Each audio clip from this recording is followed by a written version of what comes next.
오늘 시편 115편 1절에서 9절 말씀을 통해서 신앙의 신비를 증거하십시오라는 제목을 가지고 오늘 셀라이프 큐티 함께 은혜 나누기로 합니다. 오늘 본문을 처음 읽고 어떠한 생각이 드셨습니까? 오늘 본문도 어제 나누었던 시편 114편과 같이 우리가 쉽게 이해할 수 있도록 하나님께서 오늘 말씀을 통하여 우리들에게 주고자 하시는 귀한 메시지의 힌트를 오늘 말씀에 우리들에게 잘 보여주고 있습니다. 하나님께 영광을 돌려야 되는 그 분명한 목적이죠. 하나님께만 영광을 돌려야 된다라는 이 분명한 목적을 우리들에게 너무나도 쉽게 우상 숭배와의 이 대비를 통하여서 우리들에게 잘 보여주고 있는데요. 하나님 백성들은 오직 여호와를 경외하는 백성들인데 하나님을 향한 그 신뢰를 지금 시인이 얼마나 간절하게 찬양하고 있는지 모릅니다. 또 오늘 본문을 읽으면서 칼빈은 종교개혁에서 오직 하나님께 영광이라는 이 성도의 근본적인 삶의 목적이죠. 하나님을 위한 삶, 하나님을 기쁘게 하는 삶, 오직 하나님께 영광을 돌려야 된다라는 이 종교개혁의 목적 앞에 우리의 신앙의 삶을 다시 한번 점검할 수 있는 시간이 되었다라는 생각을 가지게 되었습니다. 두 번째로 본문에 나타난 인물 사건 장소가 그럼 오늘 본문과 어떠한 관계를 맺고 있을까요? 오늘 본문은 크게 두 부분으로 나눌 수가 있는데요. 1절에서 3절의 말씀 그리고 4절에서 이 9절의 말씀을 통해서 오늘 본문을 우리가 나눠볼 수가 있는데요. 1절에서 3절은 이 하나님께만 영광을 돌려야 된다라는 이 분명한 이 선언을 우리들에게 보여주고 있습니다. 그래서 오늘 본문을 어떻게 시작할까요? 여호와여 영광을 우리에게 돌리지 마옵소서, 우리에게 돌리지 마옵소서, 주의 이름에만 영광을 돌리소서 라면서 하나님께만 영광을 돌려야 되는 그 목적을 우리들에게 가르쳐주고 있는데요. 그러면 왜 우리는 하나님께만 영광을 돌려야 될까라는 것입니다. 그 대답이 1절 중간에 오직 주는 인자하시고 진실하심으로 우리에게 영광을 돌리는 것이 아니라 하나님께 영광을 돌려야 된다라는 것입니다. 이 인자, 하나님의 진실하심, 곧 하나님의 은혜와 사랑인데요. 이 하나님의 은혜와 사랑은 인간을 구원하실 때 나타나는 하나님의 속성이고 하나님의 마음이고 하나님의 성품입니다. 곧 하나님의 구원 역사를 통하여 드러나는 하나님의 일하심이죠. 그렇기 때문에 하나님께만 영광을 돌려야 될 이유가 여기에 있다는 것이죠. 그리고 2절에 보시면 지금 이 115편을 쓰고 있는 이 시인이 처한 상황을 우리들에게 보여주고 있습니다. 하나님께만 영광을 돌려야 된다라는 이 신앙의 목적과 삶의 목적을 우리들에게 먼저 선언한 다음에 지금 자신이 처한 상황을 우리들에게 소개하고 있는데요. 어찌하여 라고 이야기합니다. 문나라가 하나님이 이제 어디 있느냐? 지금 너희를 구원할 하나님은 정말 살아계시냐?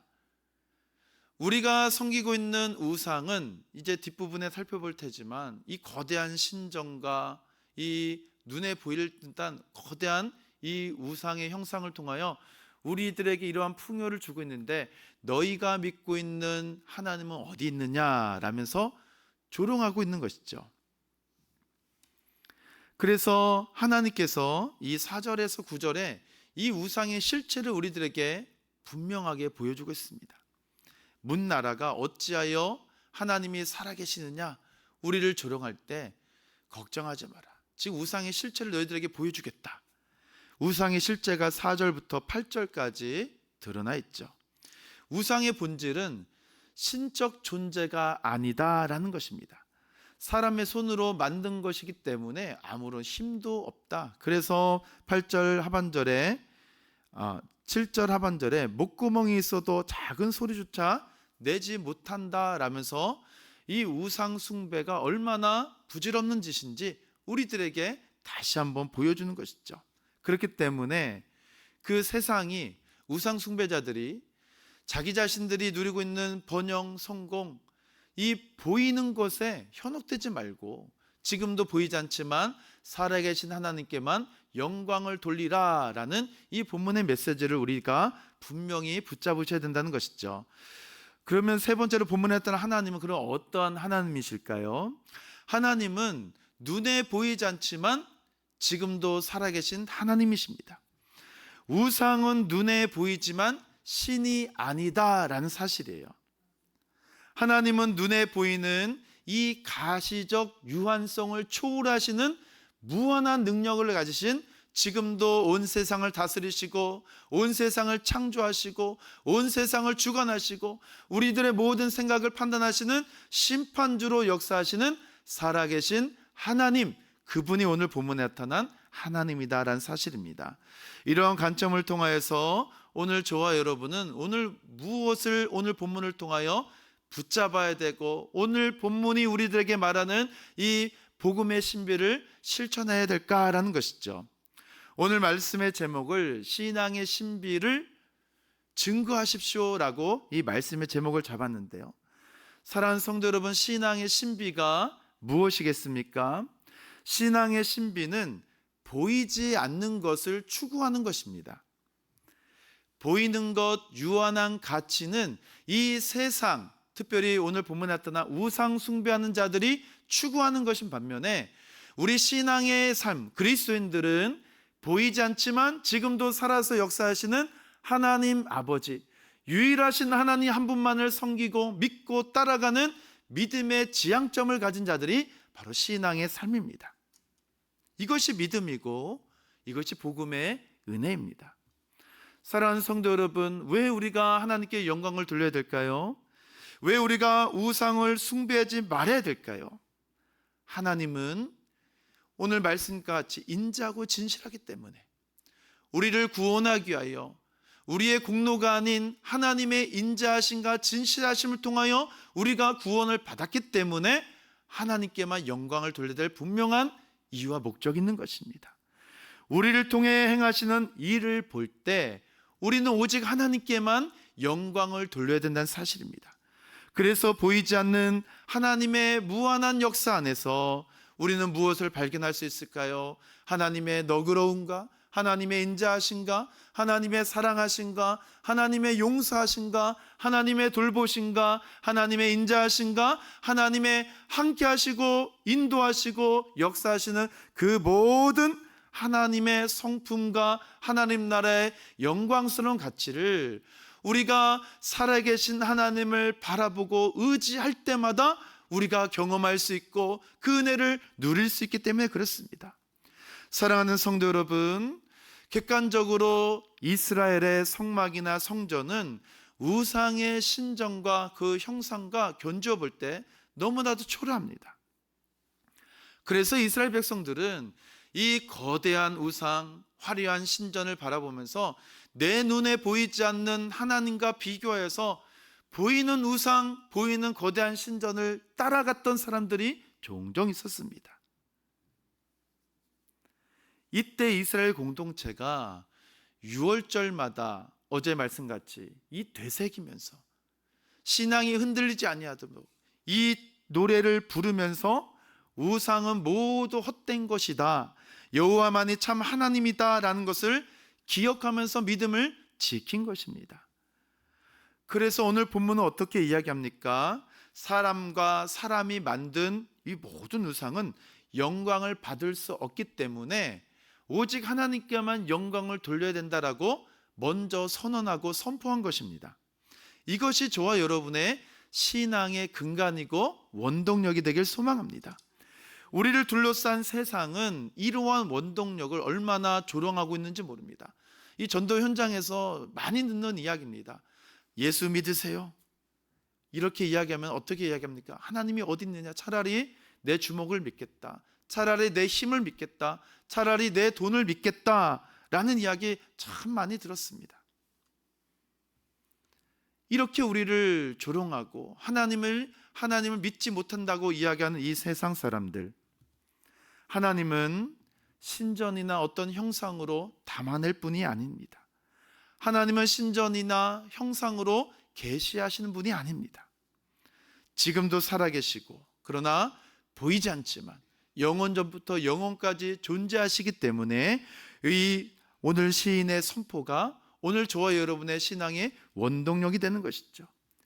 우리는 지금도 살아계신 창조주요 통치자요 심판주로 오실 살아계신 하나님 한 분만 섬기는 자다라는 사실을 잊지 말아야 된다는 것을 오늘 꼭 기억하시길 소망합니다. 사랑하는 성도 여러분, 오늘 우리는 지금 오늘 본문에 나타난 이 하나님께만 영광이요 동시에 우상을 섬기는 이 현실 속에서 우리의 모든 삶이 우상을 섬기는 것 같지 않지만 형태만 바뀌었을 뿐 실제로 보면 여전히 수많은 우상의 잔재가 우리의 삶 가운데, 그리고 보이는 우상, 때로는 보이지 않는 그 모든 우상까지도 우리가 따라가고 있다는 사실을 즉시해야 됩니다. 우리가 깨어있지 않으면 돈도 우상이 되고 명예도 우상이 되고 지위도 우상이 됩니다. 내가 사랑하는 그 모든 것이 다 우상이 된다는 사실입니다. 깨어있지 않으면 그들이 우상이 되어서 좋아 보이고 붙잡고자 힘쓰며 애쓴다라는 것입니다. 손으로 만든 우상 앞에 절하지 않는다고 우상 숭배를 하지 않는 것이 아니라는 것이죠. 하나님 외에 의지하는 모든 것이 다 우상이기 때문에 우리는 오늘 본문이 참 우리들에게 주는 교훈이 많습니다. 우리가 살아가다 보면은 나에게 영광을 돌리고자 하는 그런 욕심이 얼마나 많은지 모릅니다. 그런데 이 모든 욕심이 다 어디서부터 왔을까요? 죄로부터 왔죠. 나에게 영광을 돌리고자 하는 이 욕심, 교만, 헛된 생각이 얼마나 부질없는 짓인지 다시 한번 말씀을 통하여 우리 자신, 나 자신을 보게 하신 것입니다. 그래서 여호와의 영광을 우리에게 돌리지 마옵소서. 나에게는 어떠한 공로, 어떠한 열매도 없고 모든 것이 다 하나님부터 왔다라는 이 종교 개혁의 원리가 얼마나 우리의 신앙을 견고하게 하는지 모릅니다. 하나님부터 말미암아 하나님께로 왔고 하나님부터 말미암아 다시 하나님께로 돌아가는 이 로마서 11장 36절의 말씀이 우리의 신앙을 얼마나 풍성하게 하는지 모릅니다. 사랑하는 성도 여러분, 이 신앙의 신비는 눈에 보이지만 무력한 우상의 유혹을 벗어나 보이지 않지만 전능하신 하나님의 무한하심을 날마다 믿고 의지하는 것입니다. 이것이 신앙의 신비예요. 우리는 초라해 보이고 아무것도 가진 것이 없어 보이지만 신앙은 보이지 않지만 지금도 살아서 역사하시는 하나님의 능력, 그 권능이 우리 가운데 함께하고 있다는 사실입니다. 이것이 성령 충만한 삶이고 이것이 말씀 충만한 삶이에요. 그래서 세상이 우리를 조롱하고 우리가 가진 것이 없어서 절망하고 한탄하는 것이 아니라 세상에 바라보기에 이렇게 가진 것이 없을지라도 기뻐할 이유가 무엇인가? 감사할 이유가 무엇인가? 자유할 이유가 무엇인가라는 것에 궁금증을 가진 그 신비, 우리 모두가 지금 다 소유하고 있다는 사실입니다. 그렇기 때문에 우리 사랑하는 성도 여러분, 다시 결단하셔야 됩니다. 유한한 가치를 추구하는 이 세상과 우상 숭배의 이 조바심에서 벗어나셔야 돼요. 그러기 위해서는 다시 말씀으로 돌아가셔야 됩니다. 우리를 지금도 흔들고자 하는 이 세상 우상 숭배, 이 보이는 것에 만족하게 했던 이 우리의 안목의 정욕, 이생의 자랑, 이 모든 것들 다 우리를 흔들고자 하는 것 아니겠습니까? 이 모든 조바심으로부터 돌이키셔야 됩니다. 세상과 우상을 붙잡으려고 애쓰면서 헛된 인생에서 돌아가야 됩니다. 우리가 찾고 구하고 따라갈 대상은 보이지 않지만 지금도 살아서 역사하시는 오직 하나님 한 분 외에는 없다라는 것입니다. 그렇기 때문에 우리는 고난이 있더라도 절망이 있더라도 기뻐할 이유가 여기 있는 것이고, 아무것도 가진 것이 없더라도 모든 것을 가진 자로다 라고 이야기하는 이 고린도후서에 나타난 성도의 귀한 모습같이 사랑하는 성도 여러분, 신앙의 신비가 바로 여기에 있습니다. 그렇기 때문에 어디를 가든지 이 신앙의 신비를 증거하시고 세상 사람들이 궁금해할 만큼 이 신앙의 신비로 말미암아 우리 모든 삶이 충만해져서 가는 곳곳마다 눈에 보이지 않지만 지금도 살아서 역사하시는 살아계신 하나님 한 분께만 영광 올려드리는 우리 모든 성도 되기를 주님의 이름으로 축원함을 드립니다. 기도하겠습니다.